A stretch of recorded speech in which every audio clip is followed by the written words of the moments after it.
me quer elaborar tiki, riba acordo que acabou de firmar semana passada,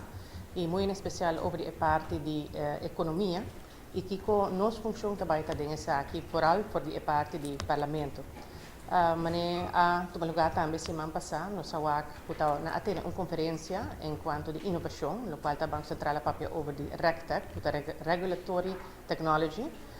Parte do nosso programa inclui para ampliar e diversificar a tecnologia nova e criar espaço para poder crescer aqui diversificar e isso é qualidade de vida. Porque no final do dia, o qual nós queremos lograr com a economia não somente para criar placa, mas também para criar oportunidades novas,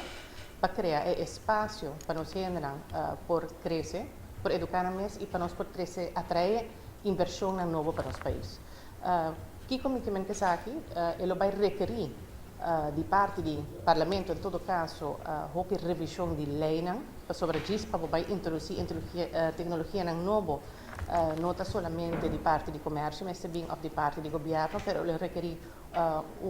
análise profundo também de que está a parte personal da transação. Nós estamos falando de e-commerce, nós estamos falando de payment gateways, diferentes coisas que requerem a parte personal, a parte de informação personal de gênero que nós vamos intercambiar. Para lograr isso aqui, nós vamos começar por na parte do qual está a infraestrutura, essa parte é base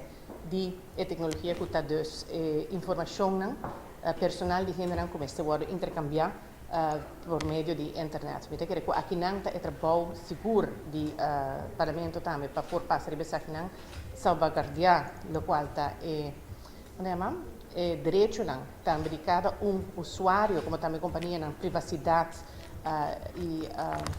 direito na internet, me quer que sei ainda não está sendo me quer nós continuar começar com isso e me quer ser uma tarefa muito grande junto com os stakeholders na começar agora assim, me quer que sei que está algo conosco como parlamento o que vai trazer para ele também burocracia, está algo também que nós vai trazer para ele para por atrair mais inversionistas sendo local como também internacional, nós também make sure que oportunidade para ambos inversionistas local como também internacional para eles não beneficiar nenhum ribe outro, mas assim é mais fácil para a gente por invertir de nossa economia, para assim nós podemos crescimento. De maneira a vista anteriormente, nós temos problema muito grande financeiro de nosso país, então nós temos todo por todo para incentivar e motivar nossa economia, para assim nós produzir mais placa também para a carteira de governo, mas também para nossa economia e nos genera. Dus me quer que sei que é fator muito importante que nós também trazemos que é parte inovativa e inovação não é somente queda no qual está elena e-commerce, mas também é necessário ampliar para diferentes setores, no qual está educação, aqui não está papiando também para lifelong learning, dus make sure que nós generam por participar, dus é processo participativo, dus em qual nós generam por participar da inovação que vai tomar lugar, assim nós também por baixo tempo, nós provar nós caia grande, onde a tienda na acera, nós provar que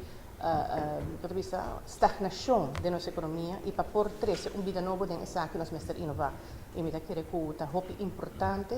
para nós estar claro para poder participar da era nova aqui, dessa economia nova que nós queremos bater de lá.